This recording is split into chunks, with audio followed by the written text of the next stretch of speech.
میرے رسول کریم علیہ السلام نے مومن کی قبر کا حال بھی بتایا۔ سنن ترمذی میں، صحیح ابن حبان میں حضرت ابو ہریرہ رضی اللہ تعالیٰ عنہ بیان کرتے کہ حضور صلی اللہ علیہ وسلم نے فرمایا جب میت کو قبر میں رکھا جاتا ہے تو اس کے پاس سیاہ رنگ والے اور نیلی آنکھوں والے دو فرشتے آتے اور اس کو اٹھا کے بٹھاتے۔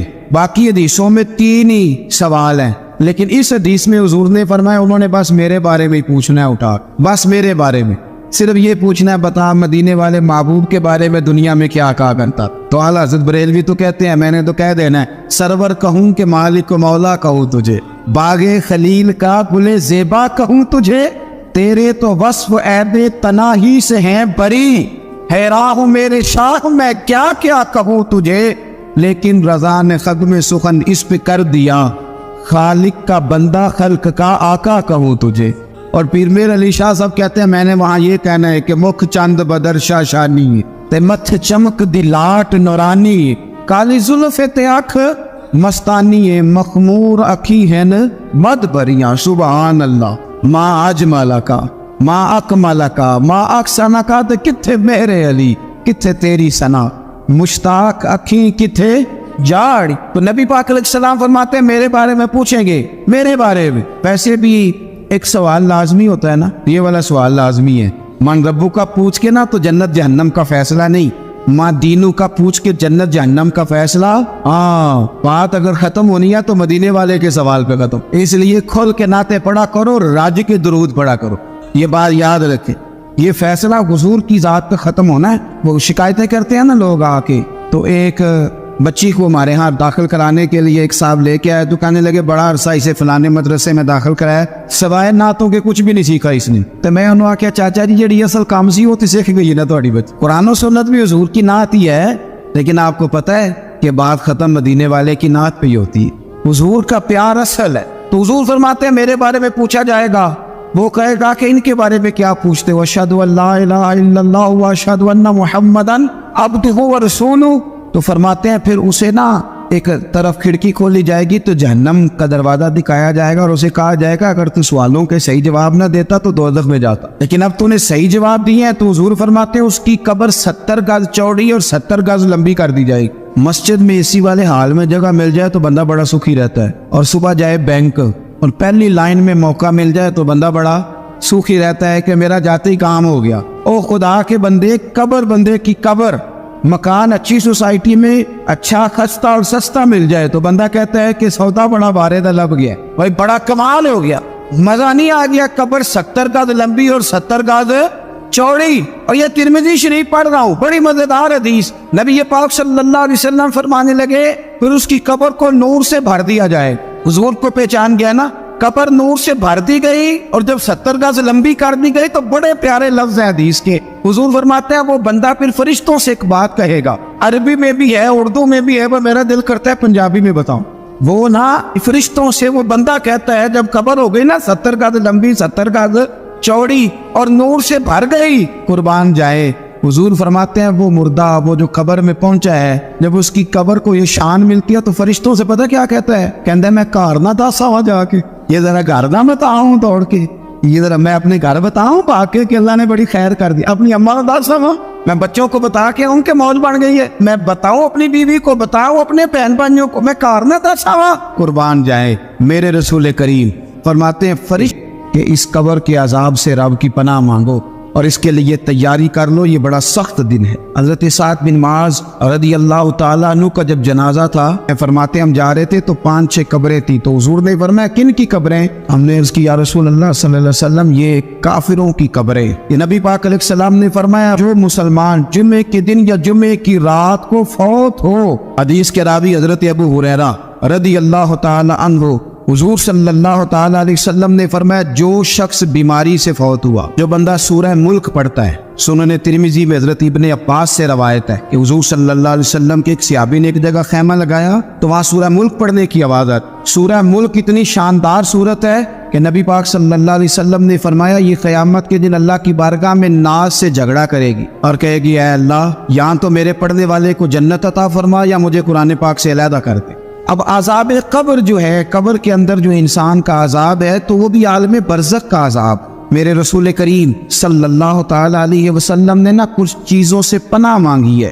خود حضور نے رسول کریم علیہ الصلوۃ والسلام نے پناہ مانگی. حضور فرمانے لگے اے اللہ مجھے کنجوسی سے بخیلی سے پناہ عطا فرما.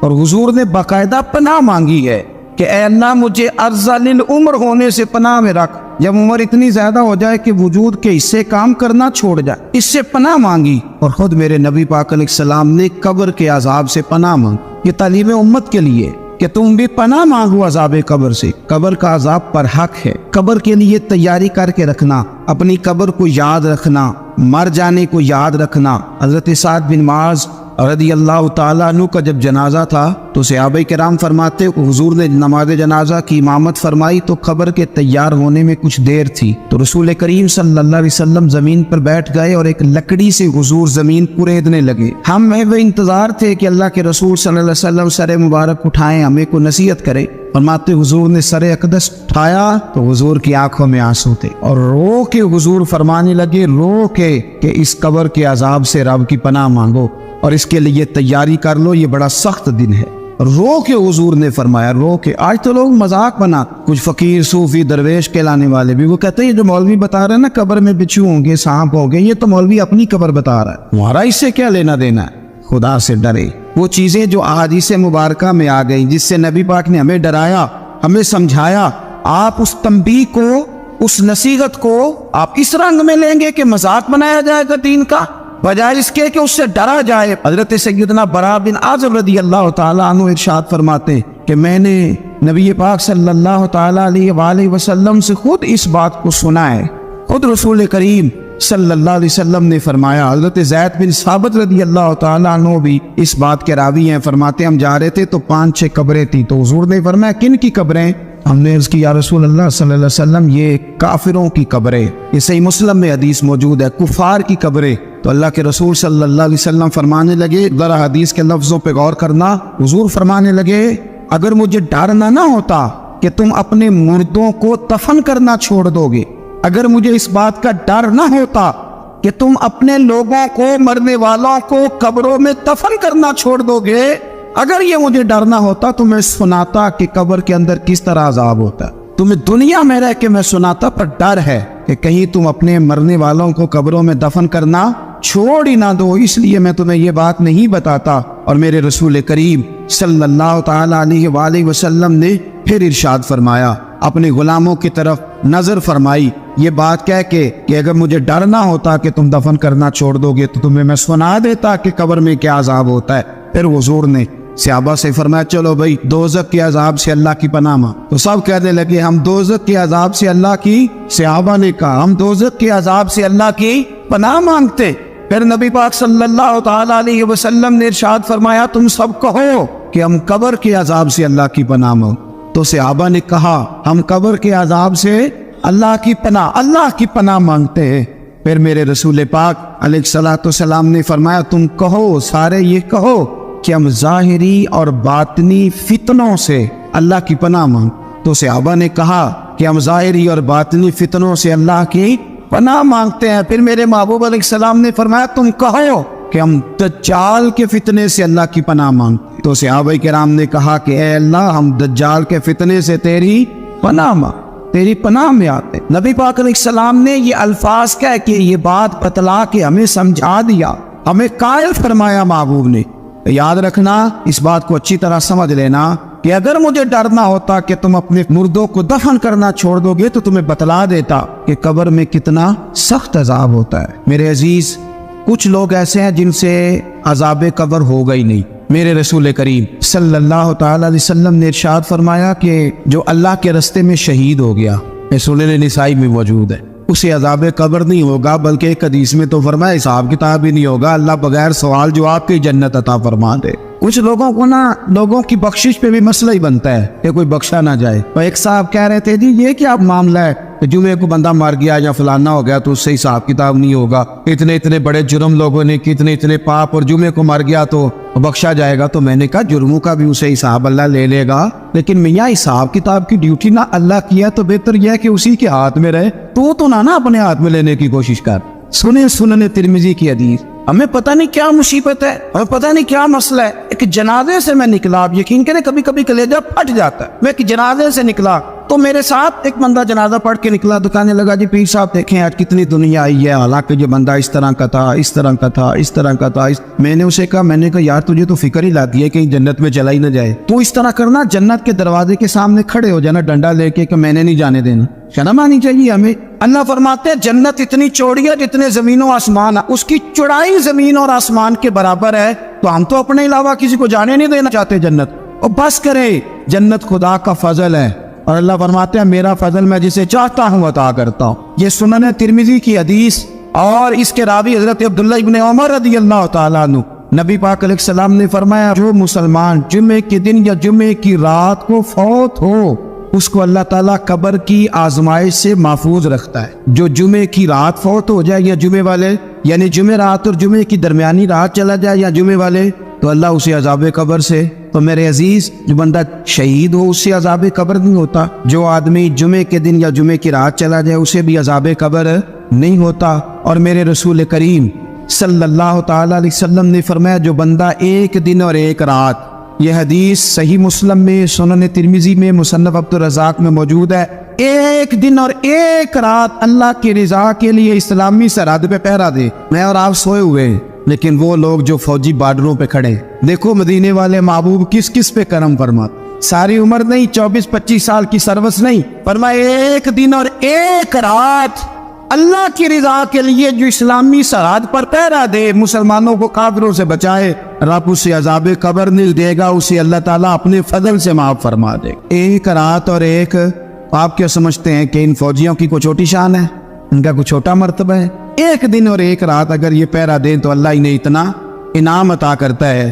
اسی طرح سن لو، یہ ذرا غور سے سننا، ابن ماجہ کی حدیث اور اس کے علاوہ مسند ابو یعلا میں موجود حدیث کے راوی حضرت ابو ہریرہ رضی اللہ تعالی عنہ، حضور صلی اللہ تعالی علیہ وسلم نے فرمایا جو شخص بیماری سے فوت ہوا، قربان جاؤں میرے محبوب نے بیماری کا نام ہی نہیں لیا، فرمایا کوئی بھی بیماری ہو، فرمایا جو آدمی بیماری سے فوت ہوا اللہ اسے شہادت کی موت عطا فرمائے گا اور وہ عذاب قبر سے اور قبر کے امتحان سے بھی محفوظ رہے گا. اور حضور فرماتے ہیں اس کو صبح اور شام جنت کے باغوں میں سے رزق دیا جائے. جو کسی بھی بیماری سے مرا، یہ لوگ بیماری سے مر رہے ہیں تو لوگوں نے اچھوت سمجھ رہے ہیں، اچھوت، یہ اچھوت نہیں ہے اس لیے کہ لوارث نہیں، یہ خدا رسول کے ماننے والے ہیں.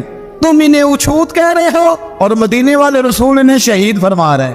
حضور نے فرمایا جو بیماری سے مرے شہید ہے، وہ قبر کی عذاب سے محفوظ رہے گا اور جنت کے باغوں میں سے اللہ رزق دے گا. لوگ کہتے ہیں دیکھو جی بڑا تانگ ہو کے دنیا سے گیا ہے، تو اس بندے کو بھی عذاب قبر نہیں ہوتا. اسی طرح جو بندہ سورہ ملک پڑھتا ہے، سنن ترمذی میں حضرت ابن عباس سے روایت ہے کہ حضور صلی اللہ علیہ وسلم کے ایک صحابی نے ایک جگہ خیمہ لگایا تو وہاں سورہ ملک پڑھنے کی آواز آتی، کوئی بندہ پڑھنے والا نظر نہیں آتا تھا. جب حضور کی بارگاہ میں عرض کیا تو فرمایا وہاں قبر تھی اور قبر کے اندر بیٹھ کے میرا صحابی سورہ ملک کی تلاوت کر رہا. اگر ہمیں خسرہ نمبر یاد ہو جاتا ہے نا اپنی جگہ کا، اور ہمیں پتہ ہوتا ہے کہ میرے والا حصہ کتنے کروڑ کا ہے، اگر ساری کہانیاں ہمیں یاد ہوتی ہیں تو سورہ ملک بھی ہمیں یاد ہو سکتی ہے. موبائل پہ اس کو ریکارڈ کر لے پھر اس کو سنے کبھی بھی سورہ ملک میں. اور ہمارے سلسلہ عالیہ میں تو سورہ ملک وظیفہ ہے. ہمارے الوظیفۃ الکریمہ میں اعلیٰ حضرت نے لکھا ہے کہ رات کو سورہ ملک اور سورہ یاسین کے بغیر سونا نہیں.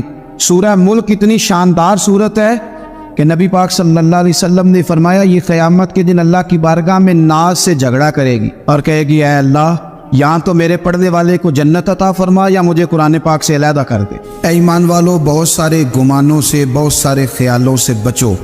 فرمایا بعض گمان بھی بعض خیال بھی گناہ ہیں. کیسے بچے؟